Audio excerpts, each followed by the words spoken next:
Bana, katika tukio ambalo limeibua mitazamo mikubwa katika mitandao ya kijamii ni kumuhusu kijana kutokea nchini India ambaye amedaiwa kuuza figo yake na kumnunulia mpenzi wake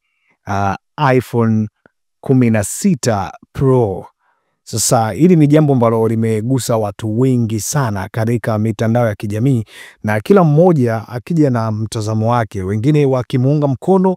na wengine wakimpinga kwa kile kitu ambacho amekifanya. Lakini kikubwa ambacho yeye anadai kwa nini amefanya kitu kama hicho, kwa sababu ya upendo ambao amejaribu kuonesha kwa mpenzi wake na kuonesha thamani kubwa ambayo mpenzi wake yuko naye kwake. Hivyo hasilaumiwe na mtu yoyote kadri mwenyewe ambavyo alikuwa anaelezea. Hiyo ni habari kubwa ambayo imeshika vyombo vya habari kwa kiwango kikubwa, hususan nchini India, ambaye kijana huyo jina lake halijawekwa wazi mpaka hivi sasa, ambaye ameamua kuchukua uamuzi mgumu na kufanya maamuzi magumu ya kuuza kiungo chake kimoja cha mwili ili kuhakikisha mpenzi wake anamiliki simu ambayo ameona kwa thamani ya mpenzi wake, basi anatamani aweze kumiliki kitu cha thamani ambacho kitamfanya yeye aendelee kukumbuka ama kumkumbuka thamani ya mpenzi wake kila itwapo leo bana. Mimi nakuacha na swali katika ukurasa wa comment, itakuwa ni sehemu nzuri sana kutambua ni kiungo gani ambacho unahisi unaweza ukauza kwa ajili ya mpenzi wako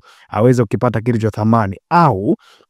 unaweza kuuza kiungo chako cha mwili chochote kwa ajili ya kumsaidia mpenzi wako ama kuonesha upendo kwa mpenzi wako. Naamini katika sehemu ya comment itakuwa ni sehemu salama sana kuweza kutambua ya wewe unaweza kufanya maamuzi kama hayo au la.